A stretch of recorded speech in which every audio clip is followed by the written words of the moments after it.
in geometry such as the construction and analysis of different shapes. So lines and angles में हम different basic concepts जो है geometry के उसके बारे में हम जानेंगे, जैसे points, lines, rays, line segments और angles क्या होते हैं। ये plane geometry का building block मतलब basic structure है जिसकी वजह से हम geometry को और आगे अच्छे से समझ पाएंगे। जैसे जब हम topic deal करेंगे construction या फिर shape के analysis को समझेंगे तब हमें ये basic concepts काम आने वाले हैं। चलिए देखते हैं फर्स्ट कॉन्सेप्ट पॉइंट क्या होता है। Mark a dot on the paper with the sharp tip of a pencil, the sharper the tip the thinner will be the dot, this tiny dot will give you an idea of a point. आपको जानना है कि point क्या होता है, तो आप एक शीट लीजिए, एक पेपर लीजिए, उस पे पेंसिल से एक डॉट ड्रॉ कीजिए। जो डॉट है वो आपको आइडिया देगी कि ये पॉइंट ऐसा ही दिखता है। A point determines a precise location but it has no length, breadth और height. Some models of points are given below. Point की अपनी कोई लेंथ नहीं होती, ब्रेड्थ नहीं होती और हाइट नहीं होती। मतलब ये छोटा सा तो डॉट है, इसकी कोई लेंथ नहीं है, ब्रेड्थ यानी चौड़ाई नहीं है और इसकी कोई हाइट नहीं है ना। और ये प्रिसाइज लोकेशन मतलब किसी भी जगह को एग्जैक्ट मार्क करना हो मैप पे या पेज पे या कहीं पर भी, तो वो इस काम आता है ये पॉइंट। ओके, सम मॉडल्स, कुछ मॉडल्स यहाँ दिए हैं हमें पॉइंट के एग्जांपल के लिए, जैसे the sharpen and of a pencil. Pencil का जो शार्पेन एंड होता है, जहाँ शार्प करते हैं, जहाँ से आप लिखते हैं, वो जो टिप होती है वो पॉइंट को दर्शाती है। Then the pointed end of a needle, सुई की जो एंड होती है, आप नुकीली सी देखेंगे, वो भी पॉइंट को डिनोट करती है। Then tip of a compass, compass आप यूज करने वाले हैं आगे ज्योमेट्री बॉक्स में आपके देखा होगा आपने। सो उसका भी जो टिप होता है वो कैसा होता है, पॉइंट को शो करता है। If you mark 3 points on a piece of paper, you may be required to distinguish these 3 points. For this purpose, each of 3 points may be denoted by a single capital letter such as Z, P, T. मान लीजिए आपने एक sheet पे बहुत सारे points draw किए। अब मैं पूछूं ये वाला पॉइंट आपने क्यों ड्रॉ किया, तो आप सोचेंगे ना कौन से पॉइंट की बात कर रही है मैम, क्योंकि इतने सारे पॉइंट्स हैं, है ना। तो इसीलिए हम क्या करते हैं, ताकि हमें पता चले हम किस पॉइंट की बात कर रहे हैं, तो हम हर पॉइंट को नाम दे देते हैं और ये नाम कैपिटल लेटर्स में देते हैं, A, B, C, D, यहाँ Z, P, T जैसे दिया हुआ है ना, तो ऐसे नाम दे देते हैं। इजी हो जाता है हमें आइडेंटिफाई करना। फॉर एग्जाम्पल एक क्लास में बहुत सारे स्टूडेंट हैं और मैं गई और मैंने बोला उस स्टूडेंट को भेज दीजिए, मुझे थोड़ी देर के लिए काम है, आपकी क्लास टीचर को बोला। तो आप सोचेंगे ना किस स्टूडेंट को भेजना है, तो मुझे पर्टिकुलर नाम लेना पड़ेगा ना, इस पर्टिकुलर स्टूडेंट को भेज दीजिए, राइट। या ऐसे ही बॉयज या गर्ल्स बोल दूं मैं तो क्लियर नहीं होगा, मुझे नाम लेके बताना पड़ेगा। तो सेम पॉइंट्स भी जब हम ड्रॉ करते हैं तो हम पॉइंट्स को नाम देते हैं ताकि हम अच्छे से आइडेंटिफाई कर पाए। तो यहाँ आप देख सकते हैं TZP, इस तरीके से पॉइंट ड्रॉ करके उसको कैपिटल लेटर में हम नाम देते हैं। These points are read as point Z, point P, point T. Of course, the dots represent precise location and must be imagined to be invisibly thin. ये जो पॉइंट्स है इसको हम कैसे रीड करते हैं, जैसे T है तो point T, point Z, point P. Okay, इस तरीके से रीड करते हैं और ये प्रिसाइज लोकेशन को मार्क करता है। तो ये हो गया पॉइंट, आई होप आपको क्लियर होगा। Now next is line segment. Line segment क्या होता है, fold a piece of paper and unfold it, do you see a crease, this give the idea of line segment, it has 2 end points A and B। अब एक page लीजिए, उसको fold कर दीजिए, अब आप उसको ओपन करेंगे तो एक लाइन दिखती है, क्रीज दिखती है, उसके जो 2 छोर हैं, 2 एंड पॉइंट है, जैसे आप यहाँ देखिए A और B, ये क्या है, इस पेज के 2 एंड पॉइंट्स हैं, है ना, उस तरफ और इस तरफ वाला। तो A और B क्या डिनोट कर रहा है, इस लाइन को डिनोट कर रहा है जो कि A से शुरू होके B पे खत्म हो रही है या B से शुरू होके A पे खत्म हो रही है। तो हम ऐसे लिखते हैं लाइन सेगमेंट को, AB लिखते हैं और ऊपर ऐसे एक लाइन जैसा बनाते हैं। ये जो लाइन है ये रिप्रेजेंट करती है कि AB क्या है, एक लाइन सेगमेंट है। Okay, mark any 2 point A and B on sheet of paper. Try to connect A and B by various routes. अब आपको A और B 2 पॉइंट्स लेने हैं, ले लिया। अब इसको अलग अलग रास्ते से A से B तक आपको जाना है। आप देखिए कितने रास्तों से आप जा सकते हैं, तो यहाँ हमें 4 वेज दिए हैं। ये एक ग्रीन कलर वाला हम स्ट्रेट चले गए, फिर ये पिंक कलर से, फिर ब्लू कलर से कर्व शेप, फिर ये पिंक कलर से। तो आप देखेंगे what is the shortest route from A to B, A से B तक जाने का सबसे छोटा रास्ता कौन सा है, ये जो हम सीधा गए ग्रीन कलर वाला, right. So this shortest path from point A to point B, including A and B, are shown here is called line segment. So ये A से लेके B तक, ये point भी इसमें included है ना, points दोनों और green वाली line, इस पूरे हिस्से को हम बोलते हैं line segment. Okay, from A to B. So it is denoted by either AB or BA. Okay, so A भी लिख सकते हैं कि ए से बी तक है लाइन सेगमेंट और बी से ए तक भी लिख सकते हैं, दोनों तरफ से हम लिख सकते हैं। ओके, लेकिन इसके ऊपर एक लाइन बनानी है छोटी सी आपको। The points A and B are called the end points of the line segment A B. A B जो लाइन सेगमेंट है इसके एंड पॉइंट्स कौन से हैं? दो एंड पॉइंट्स है, एक ए है और एक बी है। तो ये हो गया हमारा line segment. Now next topic is line. अब लाइन क्या होता है ये जानते हैं। Imagine that the line segment from A to B, A से बी तक जो लाइन सेगमेंट है जिसे हम इस तरीके से लिखते हैं, is extended beyond A in one direction and beyond be in other direction without any and. अब इस लाइन सेगमेंट को दोनों तरफ से, ए की तरफ से भी आगे एक्सटेंड कर दीजिए और बी की तरफ भी एक्सटेंड कर दीजिए। अब ये एरोस जो है ये क्या डिनोट कर रहे हैं कि ये कभी एंड नहीं होगा, मतलब दोनों तरफ ये लाइन चलती ही चली जाएगी। This is a model for a line. ये एक लाइन का मॉडल है, लाइन ऐसी दिखती है। Do you think you can draw a complete picture of a line? क्या आपको लगता है कभी भी आप एक लाइन को पूरा ड्रॉ कर सकते हैं? नो। आंसर क्या है? नो। क्यों? व्हाई? क्योंकि दोनों एरोज ये डिनोट कर रहे हैं कि ये जो लाइन है कभी भी एंड नहीं होगी, दोनों तरफ ये हमेशा इन्फिनिटी बढ़ती चली जाएगी, राइट? सो जैसे अभी हमने पॉइंट्स को नाम दिया था टी पी जेड, तो कभी कभी आप ऐसे फिगर्स ड्रॉ करेंगे जिसमें एक से ज्यादा लाइंस आप यूज करेंगे, तो बहुत लाइंस होंगी तो पहचानेंगे कैसे कि किस लाइन की बात कर रहे हैं? तो उसको भी हम नाम देते हैं। A line through point A and B is written as A B, और उसके ऊपर ऐसे मार्क करते हैं। क्यों? क्योंकि ये दोनों तरफ के एरो को डिनोट करता है। लाइन कभी खत्म नहीं होती, it extends forever in both direction, हमेशा बढ़ती रहेगी दोनों डायरेक्शन में। Sometimes a line is denoted by a letter like L और एम। कभी कभी हम लाइन को ऐसे नाम देते हैं, एल बोलते हैं, एम बोलते हैं। Okay, now observe that any two points determine a unique line that passes through both of them. यहाँ पर आप देख सकते हैं ए और बी दो पॉइंट्स हैं और ये लाइन दोनों पॉइंट्स को पास करते हुए जा रही है, राइट? सो ये हमने पढ़ा लाइन के बारे में, लाइन का साइन क्या होता है ये भी हमने देख लिया। अब है रे। रे क्या होता है? A ray is a portion of a line that starts at one point called the starting point और initial point of the ray and goes on endlessly in a direction. The following are some of the model of रे।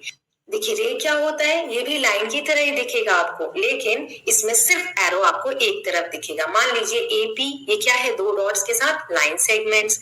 फिर आपने P को extend कर दिया, एक तरफ से हमने एक्सटेंड कर दिया, तो ये क्या बन गया? रे बन गया। क्योंकि ए इसका स्टार्टिंग पॉइंट है, मतलब ए से पहले ये नहीं है और ए के बाद ये पी को क्रॉस करता हुआ आगे जा रहा है, जहां पर वो इन्फिनिटी तक, मतलब एंडलेसली आगे जाता जाएगा, क्योंकि इसमें एरो एक ही तरफ है ना? तो रे की खास बात क्या है?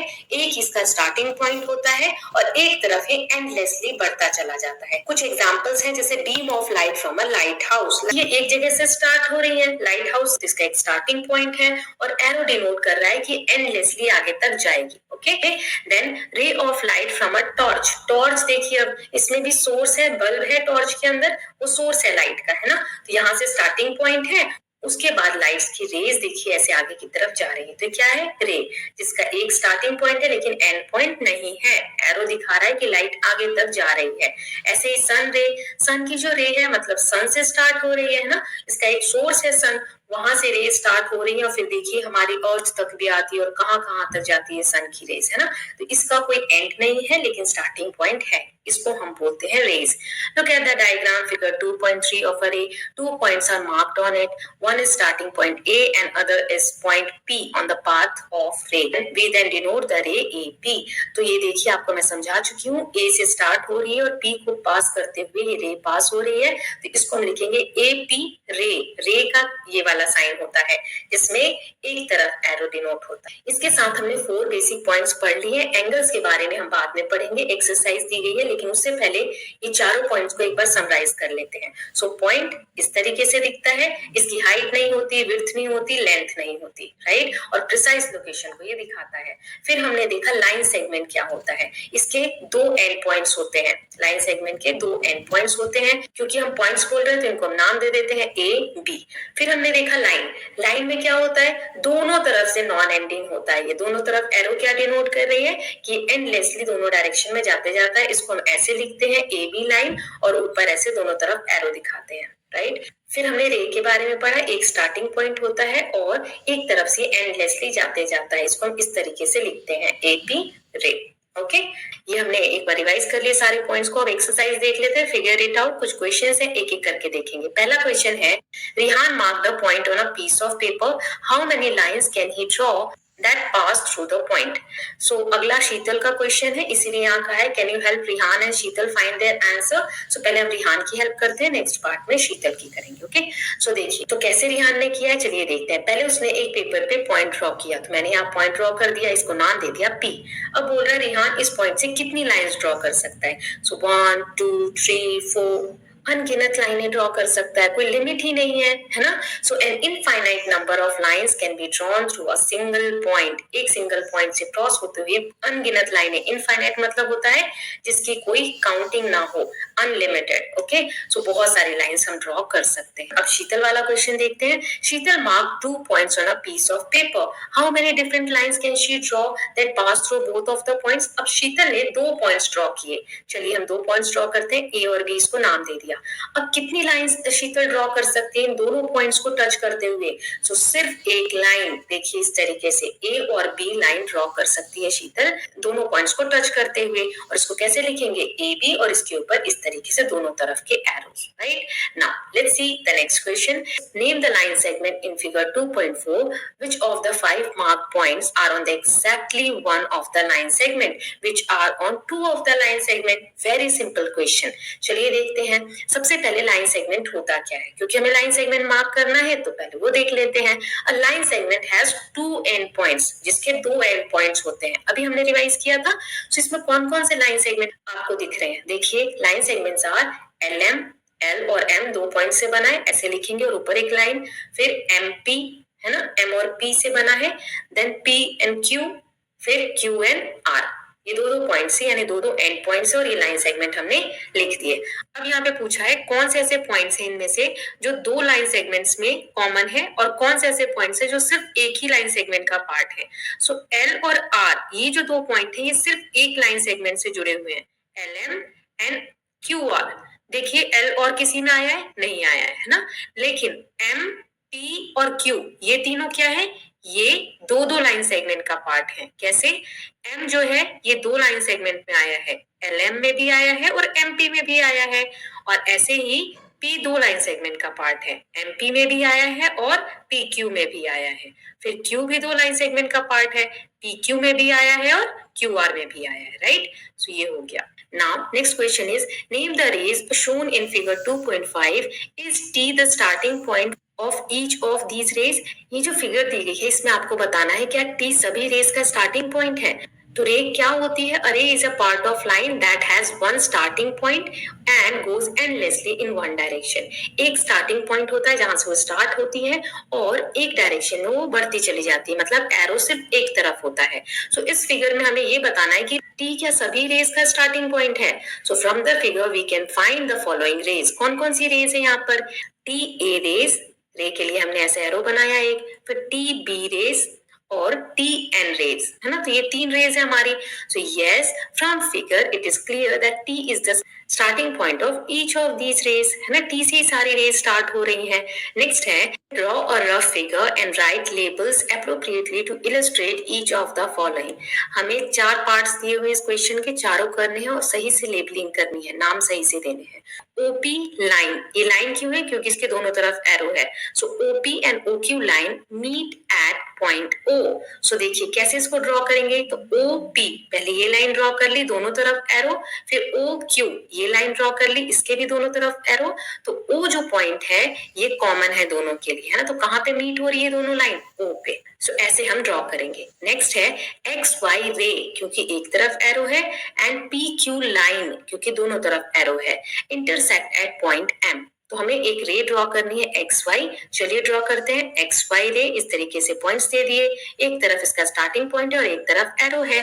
पी क्यू लाइन है तो दोनों तरफ एरो दे दिए, ये रहे 2 पॉइंट्स पी क्यू, ये कहाँ पे मिल रहे हैं, पॉइंट एम पे मिल रहे हैं। तो इस तरीके से पॉइंट एम बनाया जहां पे दोनों लाइंस मिल रही हैं। Now next is line L contains point E and F but not point D। एक लाइन है L, ऐसे हमने ड्रॉ कर दी लाइन, दोनों तरफ एरो, इस पे E और F पॉइंट्स हैं। सो E और F पॉइंट आप इस लाइन पे कहीं भी ड्रॉ कर दीजिए, लेकिन D जो पॉइंट है वो इस लाइन पे नहीं है, तो इस लाइन के अलावा कहीं पर भी डी पॉइंट आप मार्क कर सकते हैं। लेट्स से मैंने यहाँ पर कर दिया क्योंकि इस लाइन पे नहीं है डी पॉइंट, बस इतना सा। Next is point B lies on A B. अब ए बी के ऊपर कोई भी मार्क नहीं दिया है तो हम इसे लाइन समझते हैं, ठीक है। तो ए बी एक लाइन है, इसके ऊपर पॉइंट पी आपको मार्क करना है, तो पी यहाँ पर मार्क कर दिया, कहीं भी मार्क कर सकते हैं ना, तो मैंने यहाँ मार्क कर दिया। तो इस तरीके से फोर्थ क्वेश्चन हमने चारों पार्ट कर लिए। Now let's see the fifth question in figure 2.6 name. ये फिगर दी गई है 2.6, इसमें हमें ये 4 क्वेश्चन के आंसर करने हैं। सो पहला है 5 पॉइंट्स। इस फिगर में 5 पॉइंट्स कौन कौन से हैं? तो देखिए डी, ई, ओ, सी, बी, ये सारे पॉइंट्स हैं, तो हम आंसर लिख देंगे 5 पॉइंट्स आर डी, ई, ओ, बी, सी। नेक्स्ट दिया हुआ है अ लाइन। लाइन कौन सी है इसमें? तो ये 2 एरो वाली एक ही लाइन है, डी और बी पॉइंट से होकर गुजर रही है, तो लाइन का नाम क्या हो जाएगा?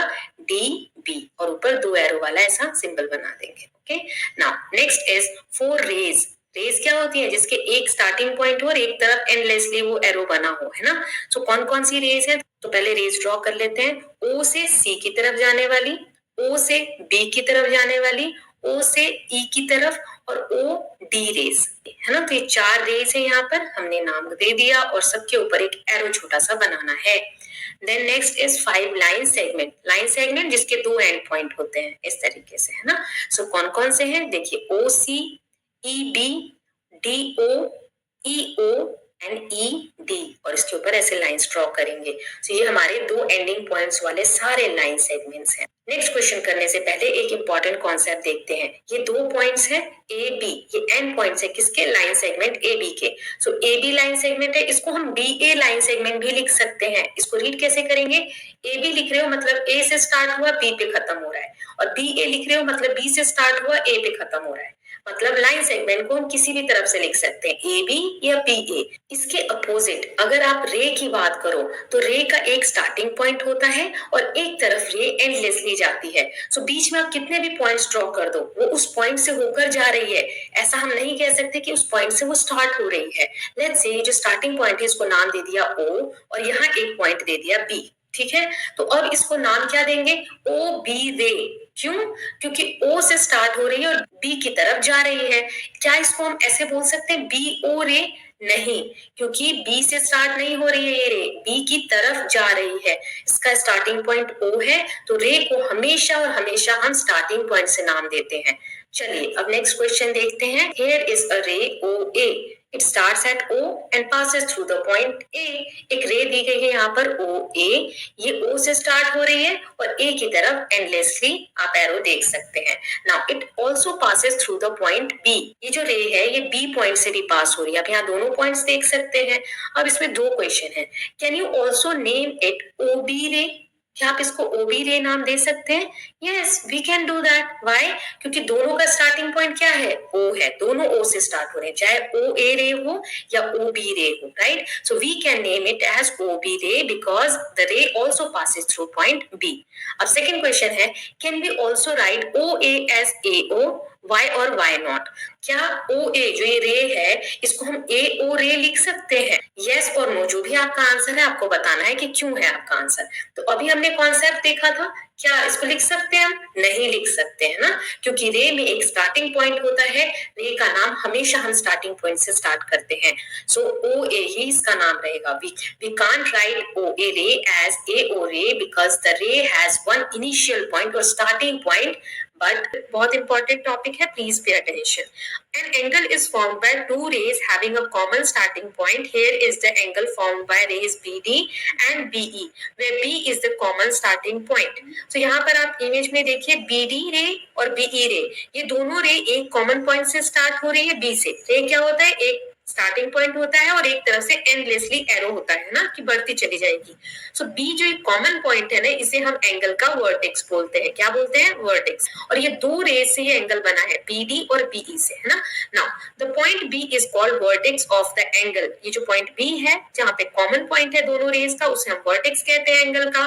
और ये जो रेस है बीडी और BE, these are called arms of the angle. इन दोनों को हम आर्म्स कहते हैं, यानी ये दोनों बाजुएं हैं एंगल की। Okay, how can we name this angle? angle, we can simply use the vertex and say that this is angle B. So angle कहाँ आया इन सब में? So जो vertex होता है ना common point, उसी को हम angle बोल सकते हैं. So using vertex हम कैसे नाम देंगे? It is angle B. Vertex के पास कौन सा पॉइंट है? बी है, तो इसे हम बी नाम देंगे. ओके, और लिखेंगे angle B. Now to be clearer, we use a point on each of the arms together with the vertex to name the angle. हमने अभी देखा कि वर्टेक्स को यूज करके हम नाम दे देते हैं एंगल का, है ना, कि एंगल बी है ये. लेकिन वर्टेक्स, ये जो आर्म्स है, इन पे जो पॉइंट्स है, इनको इंक्लूड करके भी एंगल का नाम दिया जा सकता है. जैसे we can name the angle as DBE और EBD. कैसे? सो पहले तो हम देखते हैं कि the word angle can be replaced by simple this, that is angle DBE and angle EBD. So angle का ये साइन होता है. जैसे हमने ऊपर लिखा है एंगल बी, तो हम इसको ऐसे भी लिख सकते हैं एंगल बी को इस तरीके से. ओके, ये एंगल का साइन हो गया. ये हमने देखा था कि एंगल बी हमने वर्टेक्स का यूज करके लिखा कि कॉर्नर पे जो कॉमन पॉइंट है बी, तो हमने उसको बोल दिया एंगल बी. लेकिन यूज पॉइंट ऑन आर्म्स, जो आर्म्स है इसके दोनों, उस पे जो पॉइंट है उनको यूज करके हम एंगल का नाम कैसे देंगे? सो आर्म्स पे कौन कौन से पॉइंट है? डी और ई पॉइंट है. बीच में क्या है? डी है, एज इट इज, है ना. सो कैसे नाम देंगे? तो दो नेम यहाँ दिए हैं, एंगल DBE. इसको हम ऐसे भी लिख सकते हैं, एंगल DBE. इसका मतलब क्या हो गया? डी पहले, फिर बी बीच में और ई बाद में, है ना, DBE.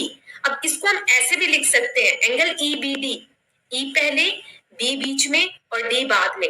देखो इसमें एक कॉमन चीज है, बी दोनों के समय में बीच में है ना. दोनों एंगल लिखते वक्त बी बीच में है, मतलब एंगल तो बी ही है. इसको हम नाम इस तरीके से देख सकते हैं, चाहे इधर से चाहे इधर से, DBE या EBD.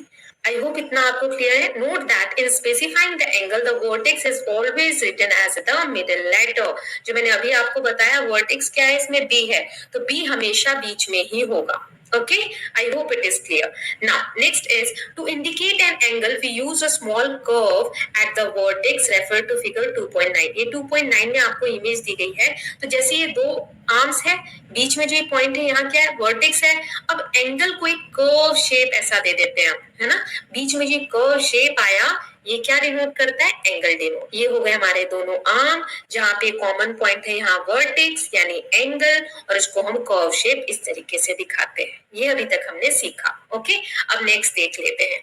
Vidya has just opened her book. Let us observe her opening the cover of the book in different scenarios. देखिए यहाँ पर कुछ केसेस दिए गए हैं. इसमें ये जो बच्ची है विद्या, ये क्या कर रही है? एक बुक को ओपन कर रही है. अलग अलग एंगल आप देख सकते हैं. जितना ज्यादा बुक को ओपन करेगी उतना बड़ा एंगल बनता जाएगा. तो ये 6 केसेस दिए गए हैं, अभी हम इसके बारे में देखेंगे. सो इस तरीके से बुक ओपन हो रही है, राइट.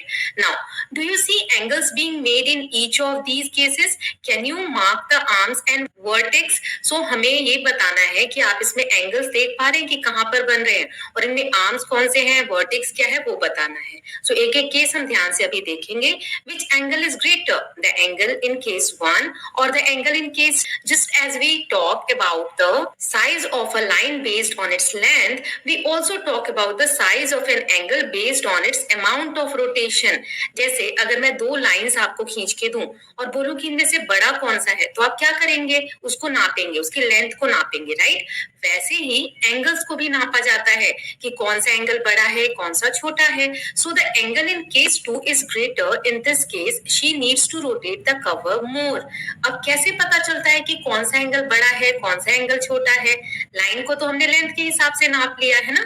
सो एंगल के लिए जितना ज्यादा बुक ओपन हो रही है, जितना ज्यादा उसको रोटेट करना पड़ रहा है, उतना ही एंगल बड़ा होता जाएगा, है ना. जैसे हम आगे अभी देखेंगे तो 1 में उसने कम ओपन किया है बुक को, केस 2 में थोड़ा और ओपन किया है, केस 3 में पूरा बुक उसने स्ट्रेट कर दिया है, फिर केस 4 में बुक को स्ट्रेट से भी ज्यादा फोल्ड किया, है ना. ऐसे हम ज्यादा फोल्ड करते जाएंगे तो एंगल बड़ा होता जाएगा. सो यही लिखा है, similarly the angle in case 3 even larger than that of case 2 because there is even more rotation. ऐसे ही case 4, 5, 6 are successively larger angles with more and more rotation. So angle का साइज बड़ा होता जाता है जैसे जैसे हम आगे की तरफ बढ़ते जाते हैं. चलिए अब सभी केसेस को एक एक करके देखते हैं. तो केस 1 में ये हमारे 2 आर्म्स हैं, ग्रीन कलर से मैंने बनाए. इतनी बुक ओपन हुई है और ये ब्लैक कलर से पॉइंट यहाँ पर दिखा रहा है वर्टेक्स, और ये व्हाइट कलर से जो लाइन जा रही है, ऐसे हम गोल राउंड बनाकर जो ड्रॉ करते हैं, ऐसे हम कर्व शेप जो बनाते हैं उसे हम एंगल बोलते हैं। फिर ये देखिए इस तरीके से इतना उसने बुक को ओपन किया है, राइट। फिर अब नेक्स्ट में आप देखिए इस बुक को इतना ज्यादा ओपन करा है, तो ये दोनों के आर्म हो गए, ये वर्टेक्स हो गया और इतना एंगल हमने बनाया। देन थर्ड में पूरी बुक स्ट्रेट हो गई है, इस तरीके से उसने पूरा ओपन कर दिया है बुक को, ओके। तो ये दोनों हमारे आर्म्स हो गए इस एंगल के, और ये एंगल ड्रॉ कर दिया, और ये ब्लैक पॉइंट क्या है, कॉमन पॉइंट यानी कि वर्टेक्स। केस 4 में इस तरीके से ओपन हुआ है, राइट। सो जितना ज्यादा ओपन कर रहे हैं तो आर्म्स देखेंगे उसी हिसाब से मूव होता जा रहा है ना, और ये ब्लैक डॉट हमारा वर्टेक्स है और व्हाइट हमारा मूवमेंट दिखा रहा है कि कितना ज्यादा रोटेट किया उसने बुक को। ऐसे ही इस नेक्स्ट में भी और लास्ट में उसने पूरी बुक को उल्टा रोटेट कर दिया है, तो एक कंप्लीट सर्कल एंगल बन रहा है ना।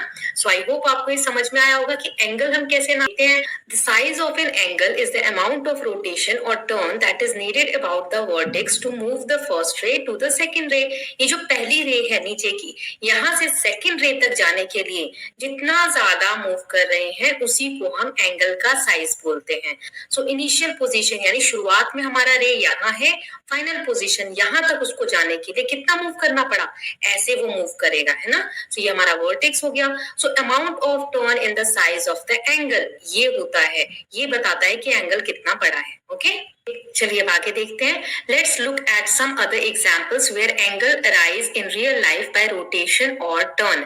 अब कुछ ऐसे एग्जांपल्स देखते हैं जो हम अपने आसपास देख सकते हैं कि उसमें हमें एंगल्स कैसे दिखते हैं। So in a compass or divider we turn the arms to form an angle. The vertex is the point where the two arms are joined. Identify the arms and vertex of the angle. So आपने compass देखा होगा, आपके geometry box में होगा, उसको आप ऐसे move करते हो, एंगल्स फॉर्म होते हैं बीच में, है ना। ये दो इसके आर्म्स हो गए, ये वर्टेक्स हो गया जहां पे दोनों आर्म्स इसके मिल रहे हैं, और बीच में हमारे ग्रीन कलर से मैंने एंगल दिखाया। ऐसे ही आपके घर में कैंची होगी। So the pair of scissors has two blades. इसमें दो ब्लेड्स होते हैं। When we open them or turn them to cut something, the blades form an angle. Identify the arms and vertex of the angle. So इस तरीके से आप देखो, कैंची से भी जब आप कुछ कट करते हैं तो इसके दो ब्लेड्स इस तरीके से मूव होते हैं कि कभी एंगल छोटा बनता है, कभी बड़ा बनता है। सो ये दो इसके आर्म्स हो गए, ये कॉमन पॉइंट यहाँ पर हमारा वर्टेक्स हो गया, और ग्रीन कलर से इसमें एंगल बन गया, ओके।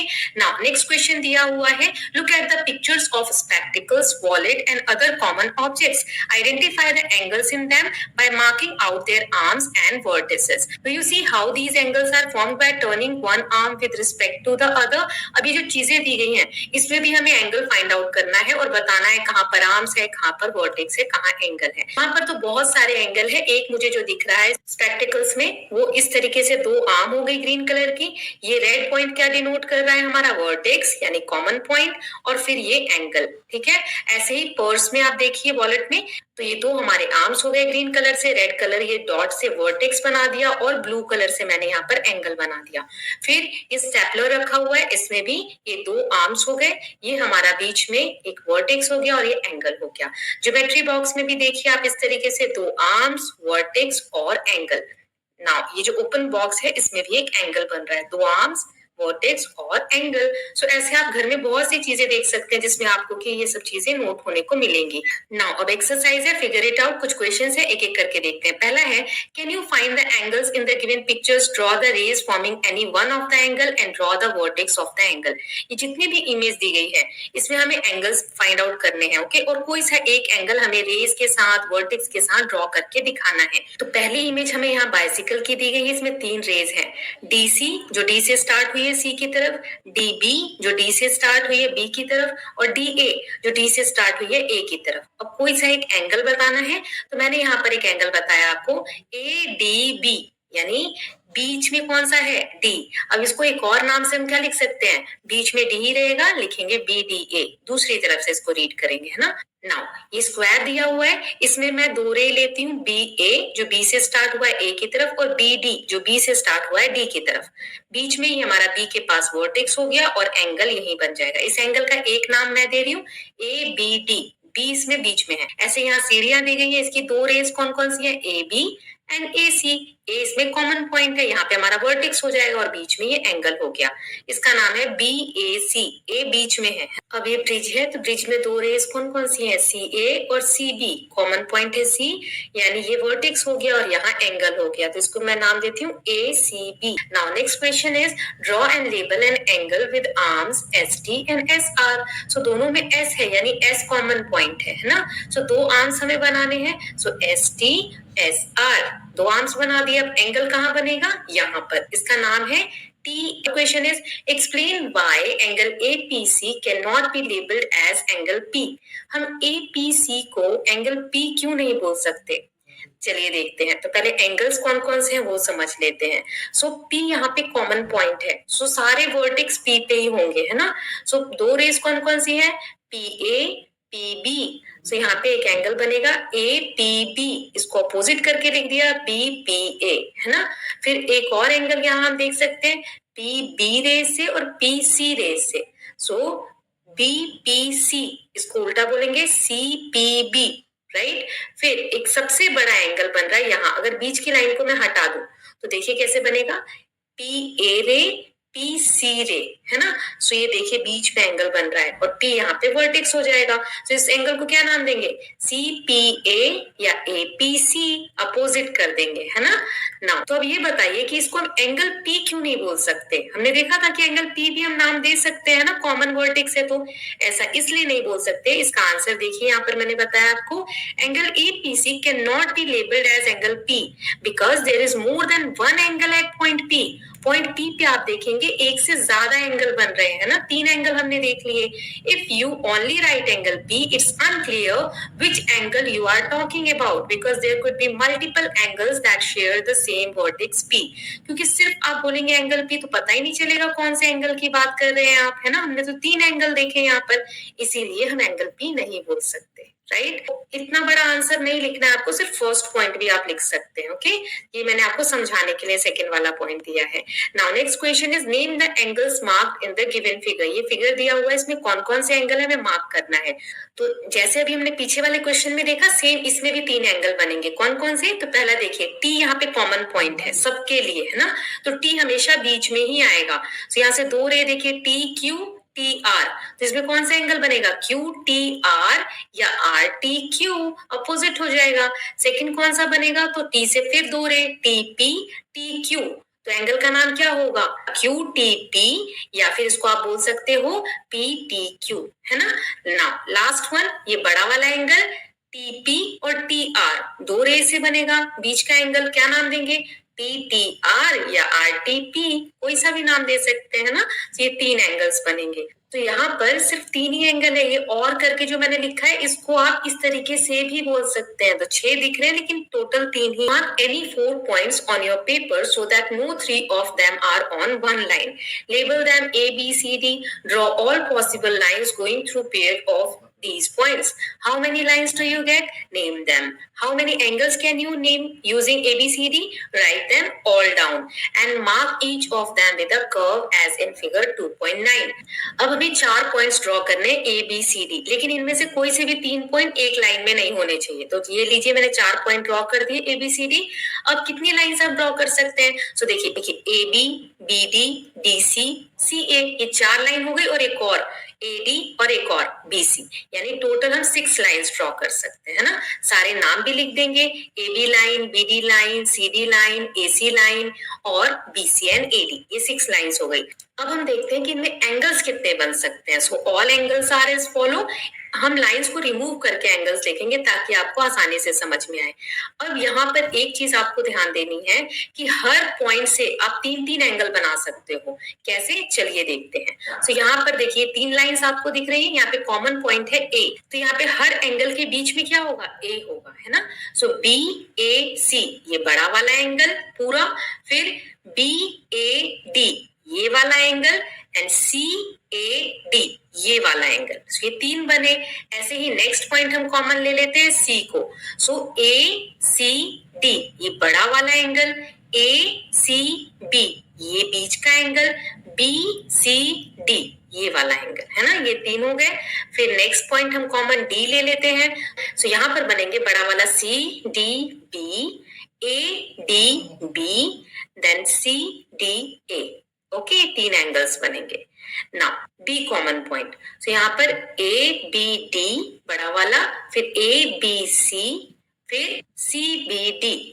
ओके, सब में बीच में बी ही है। सो टोटल यहाँ पर 12 एंगल्स बनेंगे। सभी हमने नाम दे दिए, हर एक कॉमन पॉइंट से 3-3 एंगल्स बनेंगे, राइट। सो आई होप आपको कैसे नाम देते हैं एंगल्स को ये समझ में आया होगा, क्योंकि मैं बहुत डिटेल में शुरू से ही समझाती आई हूँ। अगर नहीं आ रहा है समझ में तो 1-2 बार वीडियो को आपसे वापस से देखिए, क्लियर हो जाएगा। Okay, now next is comparing angles.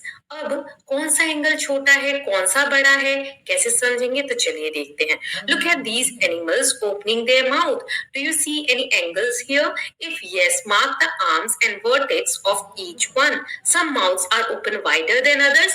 The more the turning of jaws, the larger the angle. Can you arrange the angles in this picture from smallest to largest? यहाँ जितने भी एनिमल दिए हुए हैं सबने अपना माउथ ओपन कर रखा है ना, तो जितना ज्यादा इनके दोनों जॉ लाइन के बीच में गैप है उतना बड़ा एंगल होगा।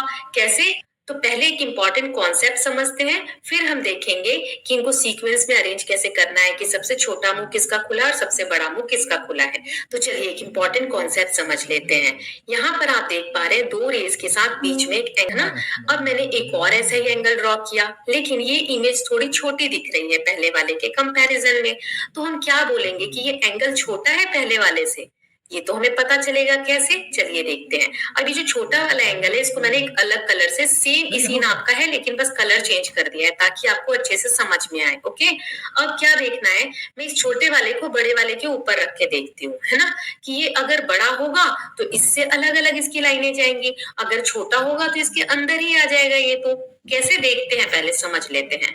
तो ये बड़ा वाला है हमारा, अब इसमें मैंने छोटे वाले को ऐसे रखा इसके ऊपर, तो आप क्या देख रहे हैं यहाँ पर कि जो बड़ा वाला एंगल है जस्ट उसकी आर्म्स है, मतलब छोटे वाले एंगल की जो आर्म्स है। सो इसका मतलब क्या हुआ, एंगल तो एंगल के ऊपर ही आ रहा है दोनों का।